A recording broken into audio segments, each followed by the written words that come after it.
Well, hello, everyone. We'll go ahead and get started today. So my name is David Cerna. I'm with the CAL team. I'm also joined by my colleague, Pat, and our special guest, and she'll introduce herself in a bit. So let's get started. I know as people come in, we'll go ahead and also we can repeat this, but this is our Apple Brown Bag session, getting started with Mac. So whether you have a Mac or not, this is a quick overview of what the Mac can provide, and just getting started with, as soon as you turn on the Mac, how you can go ahead and start using some of the functions. So our goal is really to get to know your Mac, or if you are interested in getting a Mac in the future, being more prepared when you do turn that on and you start using it. For part one, we'll talk about the Mac desktop. We'll do some tours and a walkthrough of some of the different functions that you'll see on your screen right away. For part two, we'll talk about staying productive and ways that you can use your Mac or some of the apps in your own situation or in your course. And last but not least, we'll do a quick closing about next steps, and we'll have some time for Q&A. If at any moment you do have a question, you can go ahead and unmute, or you can type in the chat box, and we will be more than happy to answer your question. So today we do have a special guest. Alex, if you'd like to introduce yourself. Hey everyone, my name's Dr. Alexandra Taraboletti. I go by Alex. And I am an assistant professor of chemistry here at UDC and a more recent Mac user in the sense of using it on a day-to-day use. So I'm excited to kind of show you what I've learned as I've gone through my journey using Macs and applying it for a professor and working with students. Thank you. And Alex has been such a valuable addition to our Apple Talk pilot program. So we have a group of Apple or teachers getting that Apple teacher certification. So she's been a wonderful addition to that. So thank you, Alex, for joining us today. Thank you, Alex. So for part one, my colleague Pat and I will introduce you to the Mac desktop. We'll start with talking about the dock, using the menu bar, system preferences to go ahead and change some of those initial settings, Finder. We'll also talk about Control Center, Spotlight, Notification Center and Widgets, and last but not least, Siri. So Pat, if you'd like to share your screen, we can go ahead and begin. All right.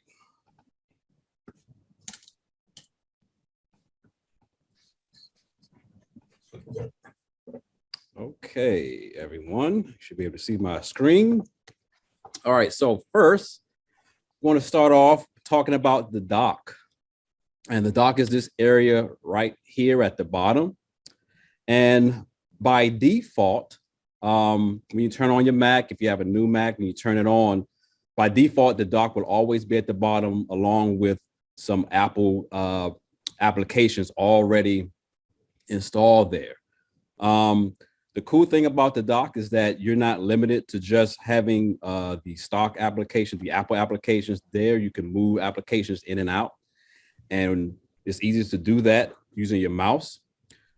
You just pick the application that you want to remove. Like I can pick this chess application down here, and I can left click on it and just drag it out. And once I do that and let it go, that application is gone. If I want to get that application back or other applications, I can go to go here, go to my applications folder, choose that application again, and then I can just drag that down wherever I would like for that application to go. I'll just put it right here. All right. So that's how you can move applications in and out. When you have applications open, like if I were to open this QuickTime application, you can see at the bottom of the application down here, there's a black dot, and that is an indication of which applications you currently have open. Excuse me. So you can see I have the QuickTime application open, but I also have the Zoom application open down here as well, indicated by the black dot. Okay, so I'm going to close that. Let's see. Okay. So we can also customize the dock as well. And the way we do that is we go into our system preferences. Now, for those of you who may be more familiar with PC side of things, System preferences is equivalent to settings on a PC. And the way we get to system preferences is we go to this Apple icon right up here, click on that, and we select system preferences. Right, so in here is where we can make a lot of adjustments to what we see and do on our Mac. So in terms of the dock, I'll select dock and menu bar. Okay. And we have some options here. We can make the dock smaller or larger. So just by sliding, you can see that the dock is getting smaller or larger. There's a magnification feature, which is kind of cool. As you can see, if I scroll through my apps, all you see is the names of the apps. But if I select magnification, now as I scroll, you can see that those apps get bigger. That's cool, right? Then I can also adjust the size of the magnification. So it's kind of subtle. So I'll turn that off. Another thing that we can do here is we can reposition the dock. So we can have it on the left side, which you can't see. And that's because, let's go with the right side. Okay. So you can see it on the, I have another screen up, which is why you can't see that left side. But you can see that on the right side of my screen, the dock is here. And I can still have my magnification on if I choose. And of course, we can put it on the bottom. Now, another feature is the Genie feature. Let me see, let's open up. Let's open up this window here. Okay. Let's see that. Let's try photos. Okay, this is a good one. The Genie feature, which I have enabled right now. So when you minimize the screen, you'll see it kind of animates as it goes down. But we can turn that feature off if we don't like that. I know my colleague David loves that feature. And if we turn that on, turn it off and just has scale effect, now it will minimize regularly, kind of like that. But I actually like the Genie feature, so I'm going to leave that on. Sorry, David. Okay. Another feature I want to talk about is the menu bar, which is right up here. We can customize our menu bar. There's also the control center. If I select this icon right here, it's going to show our control center. And over here, we can choose what we want displayed on our menu bar and control center. So by default, if I deselect this Wi-Fi, you see that it goes away. So this is my Wi-Fi icon here. It goes away, but if I select my control center, you can see that it's still present. So this allows us to decide what we want to show in our menu bar, which is kind of cool. Do we have any questions about anything so far? I have a question, Pat. Okay. So I noticed that you changed your cursor to yellow with the yellow outline. How did you do that? Well, we're going to go back to our system preferences, because if you remember, I stated that the system preferences is where you would do a lot of your customizations. So there's an accessibility feature here in system preferences. If I click on that, and I believe if I scroll down to display and I select pointer, now I have some options here, and I could decide my cursor has a yellow outline. If I click into here, I could change that color to a green outline just by using this color wheel here, but I kind of like the yellow. Then if I want to change the color of the cursor itself, I can just click here, and then I can choose variety of colors, even a set of crayons here, which is kind of cool. If I have a favorite color, I can select that color and drag it in there. I'm going to stick with the black color because that's what I like. And of course I can make it bigger. You know, I can go larger on the cursor. Look at that. That's cool. Go smaller. So kind of like mine's kind of right there. Any other questions? So I just wanted to take a break right there. So for the faculty that are joining us today, how could this color, this cursor that's in a different color, how can that help when you're showing something on the screen? And feel free to chime in, or you can type in the chat box.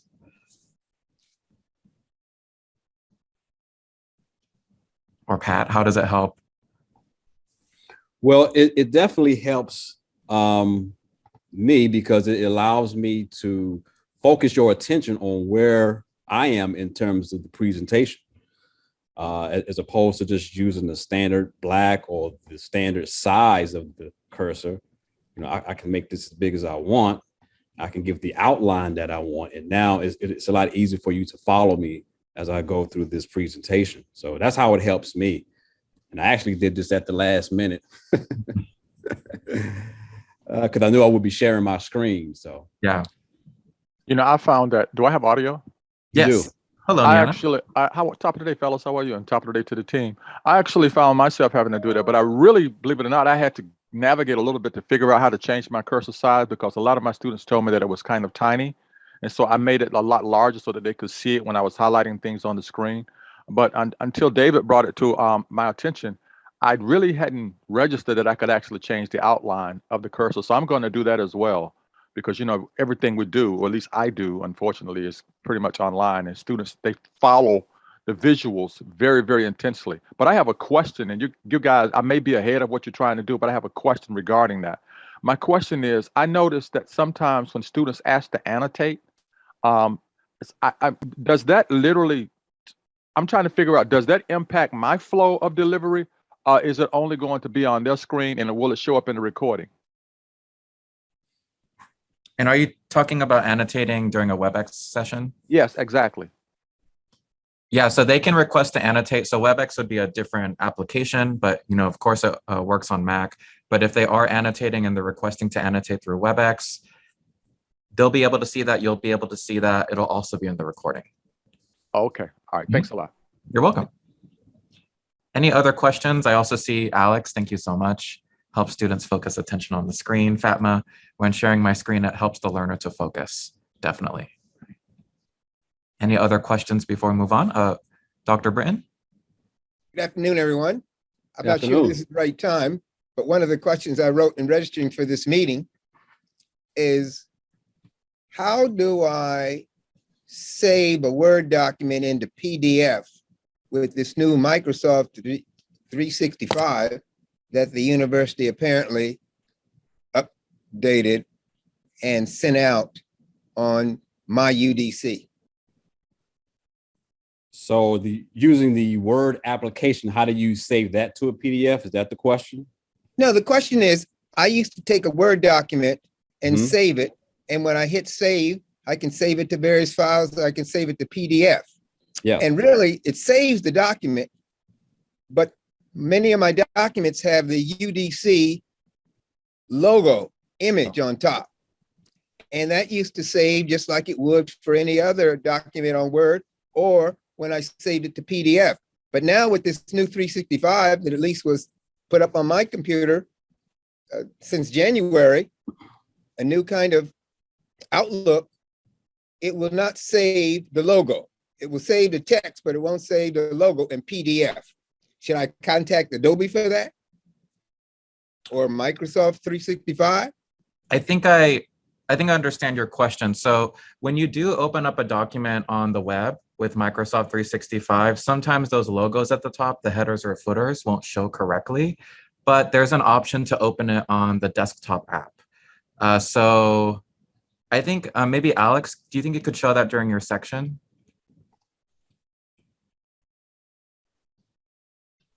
And we have some time, so I think later on we can go over that. I can also maybe. that as well. Yeah, I'm trying to see if I can get that, because I haven't had that exact exact issue, but I'll see. I'll see if I can get that. Okay. Thank you. Yeah, you're welcome. Welcome. And Pat, anything else to show in your section? Yes. So the last thing, if there's no other questions about the dock and the menu bar, I want to talk about is Finder, which is an application that you will see typically at the beginning of the dock, which is right here. And Finder is an application that does exactly what it says. It allows you to find pretty much anything on your Mac. There's also the search feature, Spotlight, that allows you to search for documents just by typing the name of that document. So, and here I just type names, or anything that has the word name in it comes up immediately. You can also customize the toolbar of Finder right up here when you open it up. And the way I do that is I will right click on the toolbar and hit customize toolbar. And when I do that, I have a lot of options here. So as you can see, I have a view, there's a view section that I have up here, but I can also add forward and backwards buttons just by dragging and dropping it right here. So if I want to move forward or backwards within Finder, I can do that. If I don't like that, I can just drag it out. Let's see, I already have new folder there. There's a preview button. I want to add a preview button. So this allows you to customize Finder. Another cool thing about Finder is that over here, the sidebar here, you can customize that as well. So you can see under my favorites, I have a list of applications here, but if I want to customize that, I will go up to Finder, select Preferences. Okay, and just like that, I can select what I want to appear over here. So right now, I have applications and I have AirDrop and desktop. And as you can see, as I unselect these, they get removed on this side here. I actually love to have applications and AirDrop over here. So I'm going to add that back. If I want my hard drive to show up, I just select that here, or any other devices I have attached to my Mac, they will all appear over here. Any questions about Finder? I have a question about Finder. So when you actually go into Finder, let's say if you have a document on the cloud, it will actually go in, it will open that up as well so that you can actually retrieve the document, or do you need to literally go to the cloud to get that? Yes, you can, yeah, because so, as you can see, I have my OneDrive attached here. Mm-hmm. And with OneDrive, anything that's on your computer, well, anything that's not on your computer in terms of being downloaded, you will see this little icon right here. Mm-hmm. To help preserve space, it won't always leave the documents or files on your computer, especially when you make updates. But things that you access on a regular basis, like you can see this document here, there's no cloud icon here. So when I open that up, it'll just open up. But let's take this document here. There's a cloud. So when I go to open that up, it's going to open up. But as you can see, it's going to, now you can see that the cloud disappeared. Let me minimize that. Okay. I'll go back. You can see that the cloud icon disappeared. Right. So this is OneDrive's way of sort of preserving space on your computer. So it's still going to the cloud, but it's not necessarily on your computer until you open it up. But it will find it for you if it's not. It will find it for you because this mirrors what you actually have on the web, on the web version of OneDrive. Okay, thanks a lot. That helps a lot. Sure. Any other Finder questions?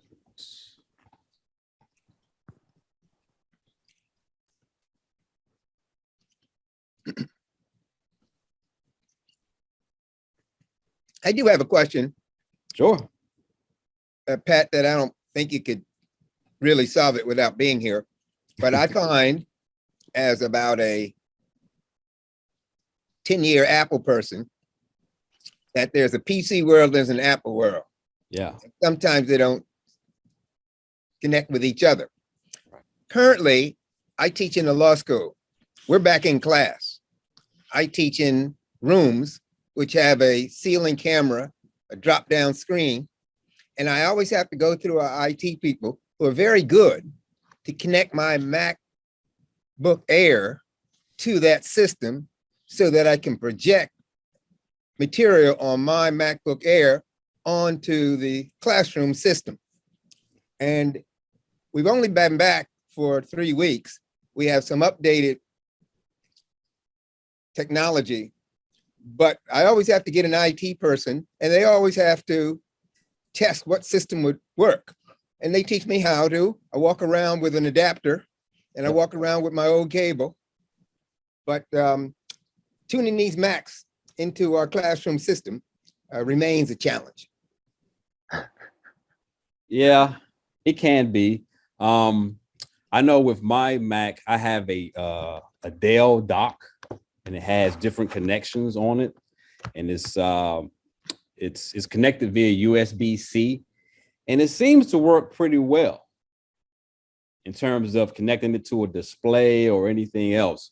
But I do know, just based on experience, you know, when you get into different types of, especially like video connections, like VGA, some of the older connectors, display port, it can be a little bit challenging. But HTML seems to work the best. Are you guys using maybe like an old video connection to the system, or are you using HDMI? Did you mean HDMI? What did I say? HTML. Sorry. Yeah, I was like, HDMI. I haven't heard of this HTML cord. All right. Are you using HDMI? Yes, Pat, I go to my microphone in the top menu and audio, and I switch from my MacBook to TMI. HDMI, yes, I switched to that. We switched that. Again, it will work about 70% of the time, but every time it takes more testing and experiencing and see what works, but it's not consistent. I know what cables to plug. I know I take my cable, take it out of one of their adapters and put mine in, run it straight into my system. I carry my own adapter around to put it in there. And sometimes it works, but sometimes they have to play with it to make it work and switch it over in our setup, particularly in our big classroom, which seats over 50 people. And is the setup in terms of what you're connecting the Mac to, is that equipment kind of old? I'll have to find that out. Yeah, because typically I've seen that happen with when you're trying to connect a Mac to older equipment. Sometimes there's definitely challenges there. So I was going to add, Pat, I also think that this might just be a old technology as far as visuals problem and not necessarily a Mac, because as a longtime PC user, I also have to carry my own cable around because the newer PCs also struggle with connecting to those old projectors. So I think it's just the projector systems per se, and not necessarily Mac versus the PC. Unfortunately, we just I think it's updating on the projector system side. Yep, that's why I asked. Absolutely. Well, you know, I have a similar concern. It's like when I'm in a high flex classroom, which has been quite sporadic, because for some reason my students, they just prefer me on WebEx. But the question that I have is, I remember when David was helping me the last time we engaged, and everything was absolutely fine.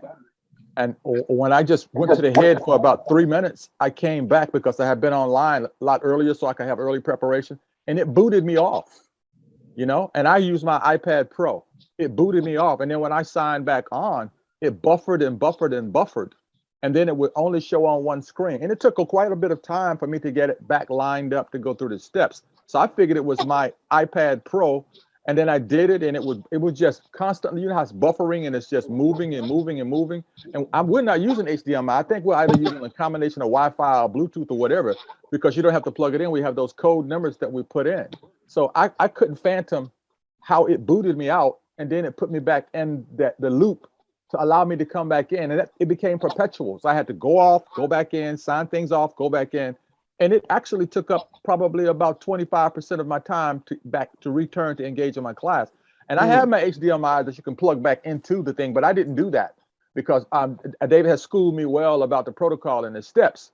So I didn't even pull that out, but I was tempted to because I was looking for the loops to do it very quickly. And then finally, I wound up having to access one screen, and then I had I couldn't access see the chat to respond to students. So I figured it was something that I was doing related to my lack of computer savviness. But it was kind of frustrating for me in general because my students were asking, where are you? Pardon me? Yeah, exactly. Where are you? Yeah, they were doing that. And I cover a lot of, you know, really content material when I have them, because, you know, students, when you give them visual, they just want it all. They want it all for the exam. So, and my iPad Pro, I thought it was my iPad Pro. Should I just continue to use my iPad Pro, or should I take my Dell up? Because in the past, I haven't had any problem with my Dell. But I like that iPad Pro. And that's why I joined this platform today. Even though my Google wouldn't let me in, I had to go back in and sign in the old-fashioned way. Because I put it in my Google Calendar, and it said I'm waiting to be let in. So then when I came back in this time, I was able to get in. Yeah, I think, Niana, we can work together because it might be one of the settings on your iPad Pro. So Pat and I can work with you just to make sure that it doesn't happen. Maybe something's falling asleep, we're not connecting correctly, but we will get to the root of that problem. Well, maybe when we come back from spring break, we can actually jump on that. Yeah. Perfect. We will. Okay, thank you. Thank you, Niana. So I'll go ahead and jump to my section. I appreciate all the questions. They are great ones. So I'm going to share my desktop right now, and I'll go over 4 more features that I use quite often with my Mac. So as you can see here, Pat went over the menu bar. He also went over the Finder option. So let me go over the Control Center first. So if you are familiar, if you have an iPhone, this Control Center should look very similar. So Control Center is right here. If I click on it, you may notice there's a tiny orange dot. What does that mean? Does anyone know? Alex, do you know? It's like a pop quiz. Sorry, I keep leaving my mute on. The tiny orange dot is for my mic on for Zoom, right? Got it. So this Control Center, if you are using your mic or camera, it does show there's that little orange dot. So for example, right now I'm speaking on Zoom with my microphone. So it shows right there. It also shows at the very top. So zoom.us, that's what I'm using right now. Now, some other things here, there's a mic mode and video effects. I won't get into that right now, but there's also a focus mode. So let's say that I have my iMessage connected to my Mac and I don't want to see those messages popping up every 5 seconds. You can imagine in a classroom if I'm teaching, that would be quite troublesome. So right here, I can go ahead and click on focus or do not disturb. So then I do not get those messages popping up on my screen. There are also 3 other ones that Pat went over. We have Wi-Fi, Bluetooth, and AirDrop. Something I just discovered is you can drag and drop these to the menu bar. So I can also have my Bluetooth right here. Does everyone see that? So I can either access it from Control Center or from my menu bar. So I just dragged it and dropped it. Just like this, I can drag and drop AirDrop. So I have that icon here as well, right? So that's a really cool feature of the Control Center. We also have display and sound. If I click on display, some things that I use quite often, True Tone.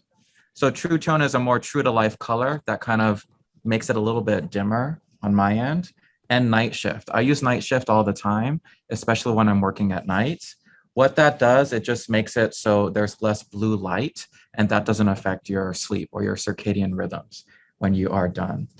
Last but not least, there's dark mode, which makes everything that kind of inverse effect, which could be gentler for your eyes as well. I do like dark mode, but those are also under those display settings right in the Control Center, right?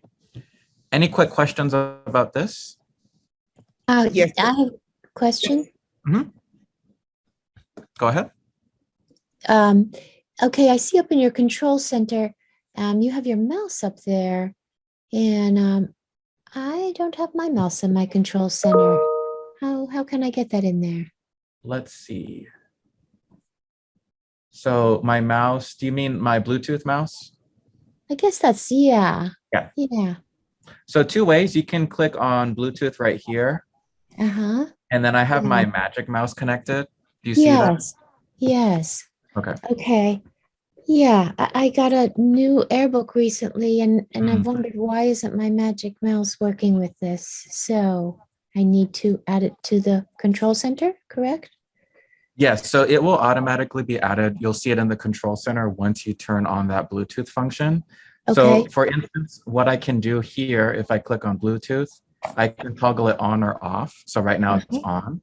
Uh-huh. And then if you go to Bluetooth preferences, either from here or system preferences, then you're able to add that mouse, as you can see Great. here. Okay, thank you. If you're on campus or if you'd like to meet virtually, I can also go over this with you. Yeah, One-on-one. thank you so much. Not on campus today. You're welcome. So that's the control center. If you have the iPhone, very similar setup right there. The next thing I want to go over is Spotlight. Now, Spotlight is similar to Finder, but there are some different functions you can do there. So there are two ways to access Spotlight. On your MacBook keyboard, there's the Command key.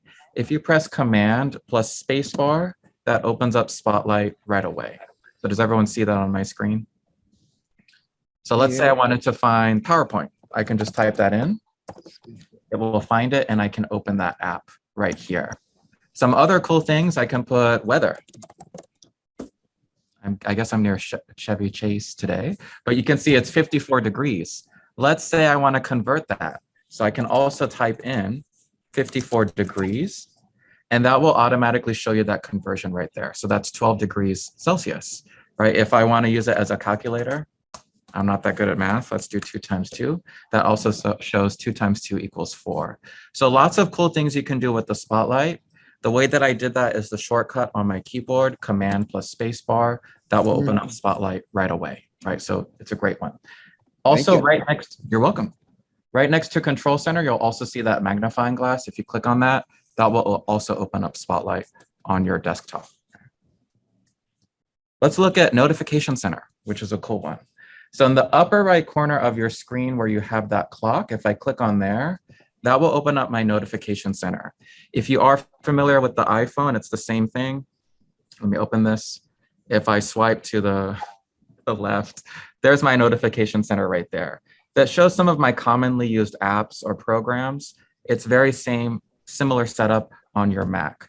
So if I click right here on the Notification Center, currently I have my calendar, a clock, an analog clock, and news. If I want to edit the widgets, I click on Edit Widgets, and then I'm able to find all of these different stock widgets as well as other ones that I can add here. So for example, let's say I want to keep up with the stocks. So I click on this. That will add that widget right here under my Notification Center, right? So some other cool ones, you could add notes, podcasts, weather. Let me go ahead and add that. I'll make it large right here. And then once I click on it again, you'll see all these different widgets under my Notification Center, right? Does anyone want me to repeat that? Yes, please. Can you just show me where you clicked on the top menu bar for the Notification Center? Yep. So right here where you see the date and time, click on that part in the upper right corner. That will open up that Notification Center. Okay, now what came up is all these messages from Outlook. Yeah, so you probably have that widget, the Outlook widget already added there. But if you want to edit it, you'll click on this Edit Widgets option. And you can either take away or add different widgets. Okay. Yeah. So yeah, Microsoft Outlook, I can add it right here. Yeah, but I don't want all these messages up here. Yeah, so just see that minus button, just click on that. That'll take it away. Okay, thank you very much. You're welcome. And last but not least, let's look at my friend Siri. So Siri is that kind of helpful app that just recognizes your voice. So on here, if I say, hey Siri, Hey Siri. Of course that doesn't work now, but you can go ahead and access Siri right here. Click on this little icon. Hey Siri, what is the weather like today? It's currently clear and 54 degrees. And let me share my other screen so you can see that happening. So Siri is right here. Hey Siri, what is the weather like tomorrow? Expect some clear skies tomorrow. The high will be 46 degrees and the low will be 25. So Siri is very helpful. You can find some quick things. I can also search for definitions.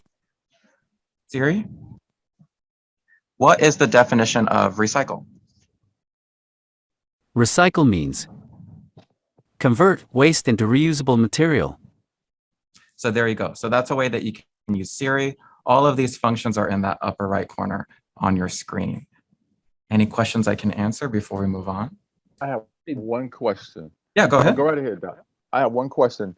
You know, sometimes when I scan something into my, not on my main computer, my desktop, but on my little iPad Pro, I'll ask Siri, you know, to retrieve my last document. And she'll take me to the web and tell me how to retrieve the document, rather than actually get in the document for me or say, I cannot find that document. And then she'll send me to the web and, you know, things that I can read and stuff like that. Is there a way to bypass that or help Siri understand exactly what I'm asking her? Siri is not Siri perfect. is a work in progress. Yeah, it's a work in Okay. No, progress. I understand. I understand. I just wanted to know, because sometimes, you know, you're pressed, and the irony of it is, as fast as computers do things, we still want them to do things faster, Yeah. you know? But okay, cool. I just wanted to know. I want to make sure it wasn't me. What I would recommend for like getting specific things off your computer, use the spotlight search. Okay, that's Command what I plus space bar. right. But if it's like a quick thing, like what's the weather like today? What's 2 + 2? I can ask Siri about that. Okay, yeah, because she goes to the web to get it. All right, so Doc, I got you. I understand. Because Yeah, Spotlight I'll does do that. this like, hey Siri, call my mom, and then she'll search for call my mom, right? So, work. Okay, So that's the okay, thing. So all those right, are thanks a slightly lot. quicker. It is a work in progress. But David, the spotlight is not oral, is it? No, so not the spotlight, but Siri is oral. Yes. So you have to type in something on spotlight. Yeah. So spotlight is know- like a search, like an advanced search for your computer. My iPad Pro actually has on an icon for the microphone, and I can speak to it. Hmm. You know, I mean, I can just tap that in. I can talk to it. Yep. Okay, cool. I just wanted to know, because I have to go to search like you just said. But thank you so much. That clarifies a lot of stuff. You're welcome. So I'll go ahead and put the part 2 slide up for Alex to introduce, if you don't mind. Thank you, Alex. Hey, thanks, David. And thanks both Pat and David for your really great intro tips. I still learn things as we do this, so it's always great to pick up on these. I just added my Bluetooth icon to my Perfect. I love to hear it. but yeah, so I'm going to present as obviously myself a work in progress as I learn. Here's some tips that I've kind of adapted using my Mac, especially for quick applications in teaching. So I'm going to talk a little bit about using iMovie and some screenshot and screen recording and note efficiency. And I'll also talk to you about my work as an Apple teacher and my certification there. Thank you, Alex. So I'm going to share my screen.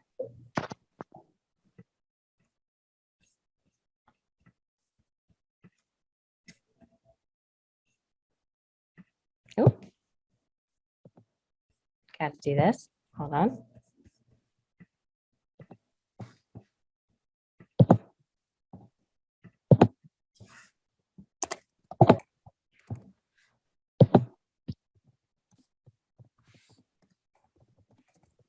No problem, Alex. Are there any questions we can answer as we wait? And take your time, Alex. No rush.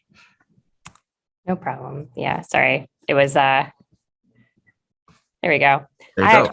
actually was just doing something on my end, giving preferences to Zoom to share my screen. You have to do that. Thank you. Yeah, so there's a little extra thing. All right. So let me just close those out. And I'm going to use my Command Tab shortcut. As you can see, I like to use this one to pull up Windows and bring you over to iMovie. So I am really into editing my lectures to smaller snippets to fit for online consumption for students. And I'll actually show you the way that I usually set this up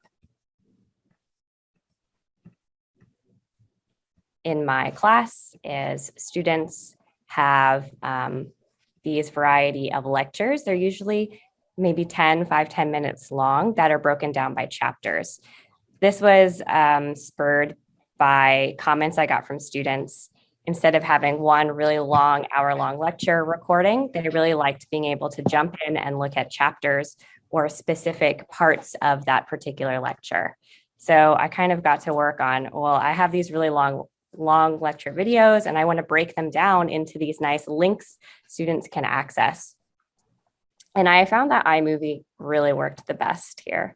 So again, here's iMovie, I pulled it up. And I actually have one of these lectures up in here. You can see it's very long. In fact, if we look here, it's an hour and 11 minutes long. Most students would, kind of drop off if they were watching this video after a while, especially when I'm talking about chemistry. So iMovie makes this process really simple of going in, breaking down and editing your videos. I found that, so here's a beginning of a chapter I wanted to kind of clip, and I'm gonna do split clip here. So now essentially I've broken this movie into 2 chapters. What I would do is kind of go through, break this down, make a bunch of chapters, and then save these all as individual chapters. And I have used Adobe Premiere, I've used other video editing platforms, and I actually found that iMovie makes this process much simpler. It's much less resource heavy on your computer. And again, very simple. So I have my chapter here, and I can then export it. This is within, sorry.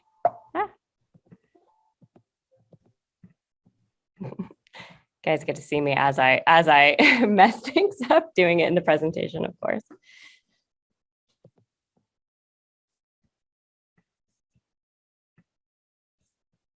But essentially, you can then export this as one file and make a bunch of different separate lecture files and videos very simply.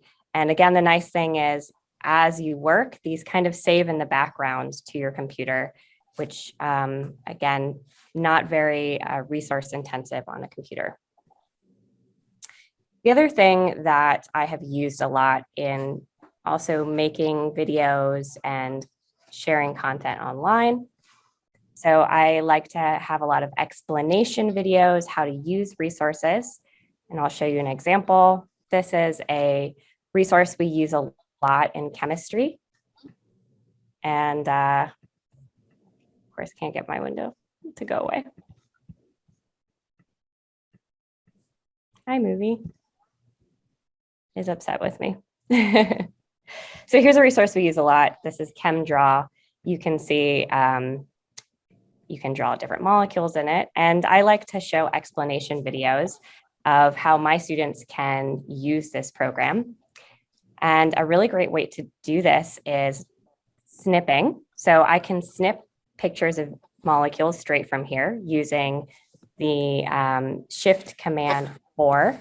You can see a nice little cursor comes up. And if I wanted to share just this molecule I made with a student, I'm going to highlight it on my screen. And I just got a picture of it. And all of these pictures actually save in your desktop. So you can see in my desktop right now, I have a screenshot that I just took, and I could then use that in my lectures, etc. But I think the cooler one here is not just screenshotting pictures, but actually screenshotting or screen recording. And this command is with Shift. So I'll show you if I wanted to show a student how to use this program and actually guide them through clicking on the various buttons, I could do Shift Command 5. And you can see this window pop up. It's asking me kind of the area I want to record. Down here, we have some selections. You can capture the entire screen or selected windows, or you can record the entire screen or record a selected portion. So right now I have this portion, it's editable. I could say I just want them to look at this particular window and how to structure a chemical. And I could hit the record button. So now I'm recording. I can show them how to use this, show them clicking on molecules, adding things.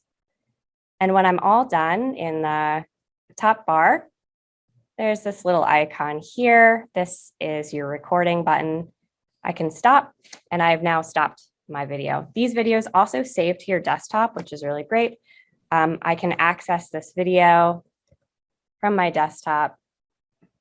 You'll see, here's my screen recording, and it's going to show me how I build that molecule online.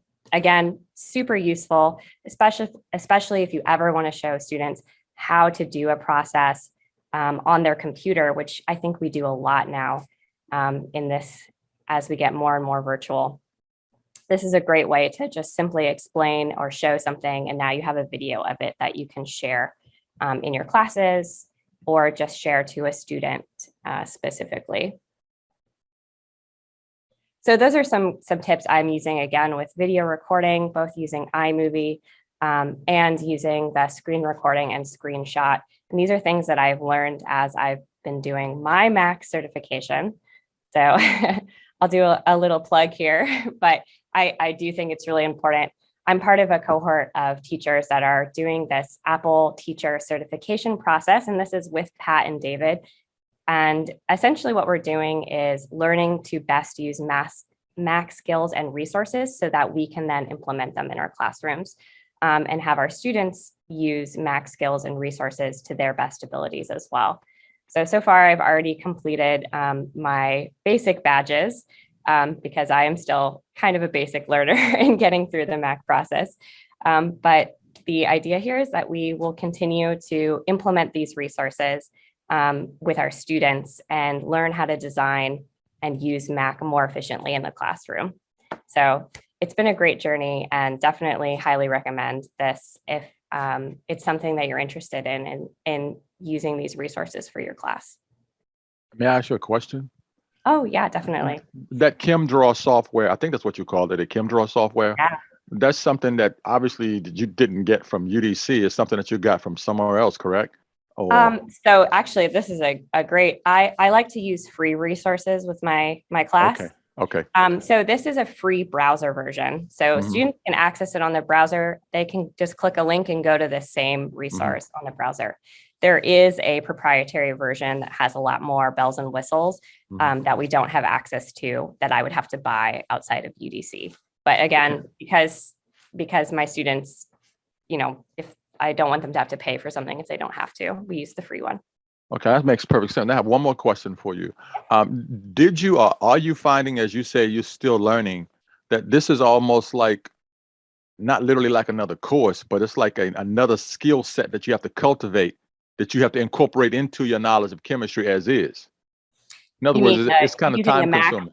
Mac process? Yeah, actually, because what you're talking about now, actually, this particular software you're talking about, because I'm not into chemistry, I'm neuroscience and stuff like that. It's almost like you can have your labs off site with your students that you ordinarily would, have a lot more direct contact with if they were in the classroom. So, I mean, this is great. But what I'm asking you is, have you found that this is somewhat time consuming? I mean, that's a good question. I still think we now, as far as in chemistry, have been going back to in-person labs because there's just unfortunately a lot of hands-on stuff. So those part is on a new scale, but some of this stuff at the beginning, I think a lot of us had to try to, translate how do we talk about this thing, but in a virtual setting. So did I put work into like crafting ways to have students virtually get exposure? Yes. I've kind of already put that work in now. That was probably in 2020 when we were starting to do this. Okay, great. So I know about these resources now, and I still try to implement them, but definitely having the tools to implement it. These tools make it much easier than before when I was, just trying to talk them through things on Zoom. Okay, great. Thank you so much. That's very helpful. Yeah, absolutely. Tara, I have a question. Yeah, go ahead. Absolutely.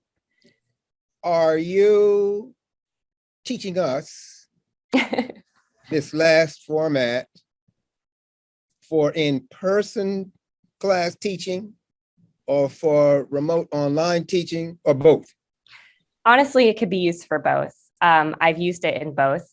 I like to still have synchronous and in-person lectures and talk with my students. But I think it's really nice to have the resources for them. Like they really enjoy being able to say, oh, I want to go look at those lecture slides and remember this problem that Dr. T went over. So they enjoy having that video content. And to be honest, I've used old video content. If you've ever done a Blackboard or a Zoom lecture and you recorded it, you have that lecture saved. You could just go in and clip out the lecture that you already did with students. And now you just have that content. And honestly, I did that for many of them. I had just recorded lectures when we were all virtual and then took that content and put it up so that they could access it. Now, when you put it up, are you putting it up, for an example, on Blackboard? Yes, if this is on Blackboard, yeah. And do you ever use it in class for 3 or 4 minutes? Oh, Instead yeah, of you talking, could. you put the video on and let it run? So I don't do lectures that way. When I'm in person, I like to engage with my students and do things with them. And this is kind of like backup resources, just like their textbook in a sense. It's a resource for them to access. I don't just play like, an hour-long lecture and just have them watch it. But I might, for example, be teaching them or talking about doing a lab and using this ChemDraw, for example. So I might just play this 5-minute video to say, this is how you do it. And then they can see the video. So that's a way that I would use it more so. I have one more question. When this looks like gene splicing, snipping stuff for me and putting it in place. So I'm asking you, what happens when you actually have the master recording and you take a snippets out of it to condense it?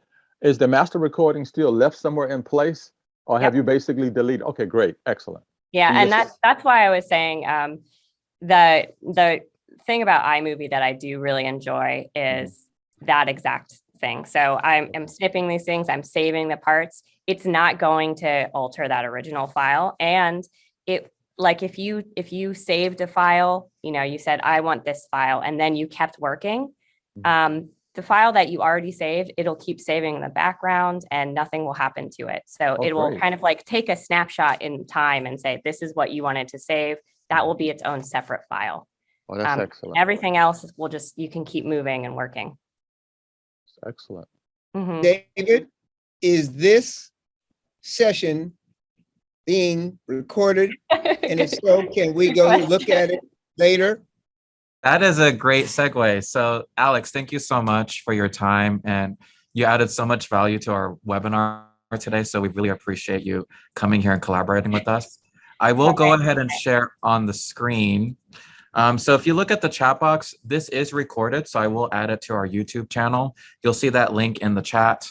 If you are interested in becoming Apple Teacher Certified, like Alex mentioned earlier, just email Pat or I. We can go ahead and get you started with that. It's a 6-badge process. It doesn't take too much time, but once you do finish that, you are Apple Teacher Certified. So that's something you can also add to your experience.